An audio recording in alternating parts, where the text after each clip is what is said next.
Hello, my name's Lizzie. I'm Anglican. 11 days from today, I'm going to be moving into a convent ready to become a postulant. I thought I would try to answer a question just off the top of my head. You could kind of find a proper answer to it, I'm sure, on the internet.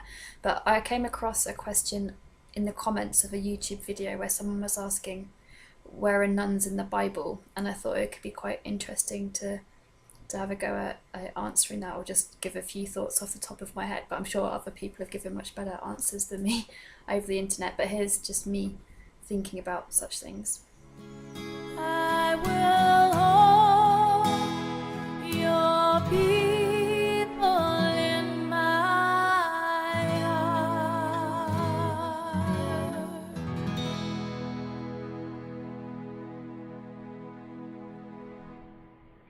I suppose there are different elements to being a nun or being a monk, or I guess I'm answering this question in terms of where's religious life in the Bible rather than like female nuns specifically. But I'm talking about like where are there people that are living lives a bit like nuns. So in my mind, that is partly about having set times of prayer throughout the day, like you'd have in a convent or a monastery, and people who feel called to not marry, um, and people who feel called to live in community for the sake of the kingdom. So kind of a mixture of all of those things. So you can see bits of all those things in the Bible. So for a start, the whole praying at set times of day and several times a day is exactly how people were praying throughout the Old Testament, and how Jesus would have prayed himself, and the earliest Christians, I'm sure, because they were still kind of seeing themselves as Jewish as well. And it was part of Jewish identity that you prayed at certain times of the day. And like it says in one of the Psalms, like 7 times a day I praise you. So that is like the service timetable, as it were, of a convent or a monastery has been directly taken from the Bible, especially like from the Old Testament, and how Jesus himself would have prayed. And another way that Jesus himself would have prayed would have been to use the Psalms a lot. And another feature of a lot of religious life, worship, or a lot of the services in convents and monasteries are to pray with the Psalms.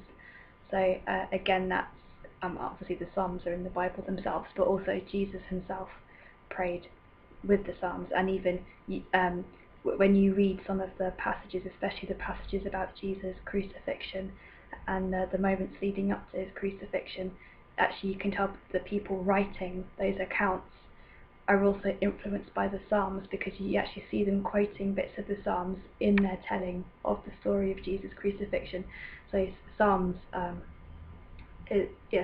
are a big part of how Jesus himself prayed, and how people in Jesus' time prayed, and that influenced their thinking and writing. And Psalms are a big part of religious life. You get people, there are mentions in the Bible of people who felt called to quite intense lives of prayer and fasting. And the person I've got most in mind is Anna in the temple, like when Mary and Joseph took Jesus to the temple as a baby, and they talked to Simeon and Anna. So Anna was someone who felt called to a particular life of prayer and fasting. And if you're going down that route of people that felt called to quite austere practices as part of their religious life, then you've also got people like John the Baptist himself as well. But also all the disciples that Jesus called, it seemed like he was calling them away from family life to something that was different from family life. And Jesus himself, it seems, didn't marry and was celibate. So you've got mention in the Bible of like the eunuchs who didn't marry for the sake of their faith or their religion, and it seems like Jesus himself was celibate for the sake of his ministry, and that maybe quite a few of the disciples were married, I'm guessing, but it seemed that he was calling them away from family life as well. So even within like Jesus himself and his setup of his disciples, that there are elements in that are similar to monks and nuns, in that they're deliberately coming away from the family environment to do something different for the kingdom or for the sake of ministry.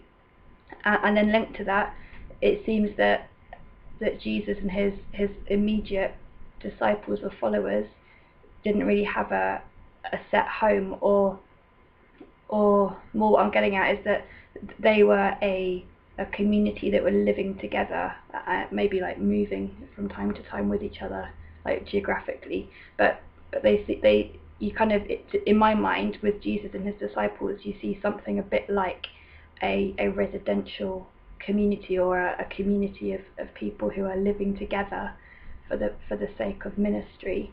When you get to just the days before Pentecost, you've got Mary and the disciples praying together in the upper room for like 10 days.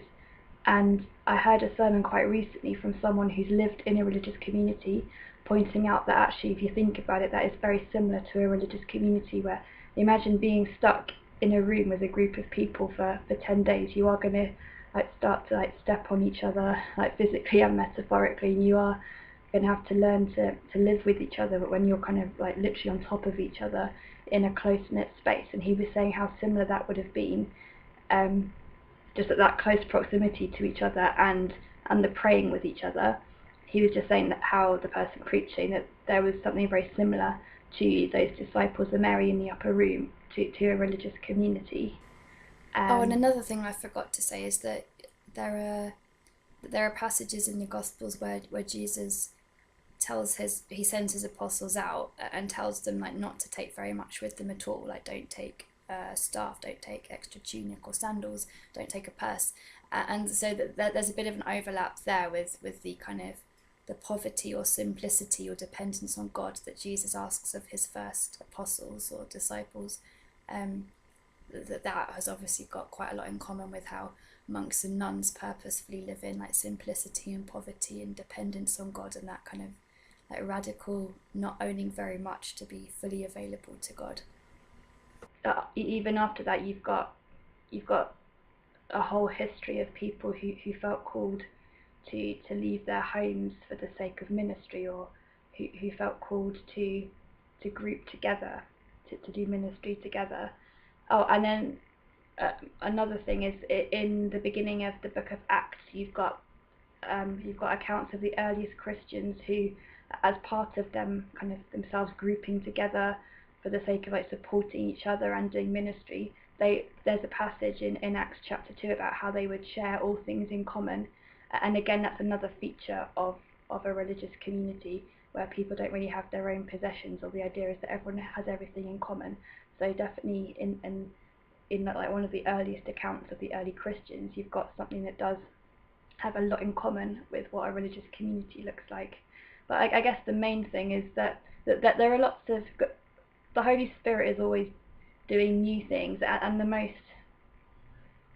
quite a lot of things that God might ask people to do in this day and age might not be in the Bible because they just didn't exist back then, or God's always doing new things anyway. And I don't think God's limited to only asking us to do things that only existed in the first century or before. For example, people feel called to youth ministry, and there isn't really youth ministry in the Bible specifically. So there are all kinds of things that God can call us to that aren't necessarily kind of in the Bible, in it specifically in a sentence, for example. But I guess the main thing about religious life is that these are people who feel called to something very specific, and who are just answering what they feel God asking them to do. And the Bible is basically full of people just responding to what they feel God asking them to do, and you can't argue that isn't in the Bible.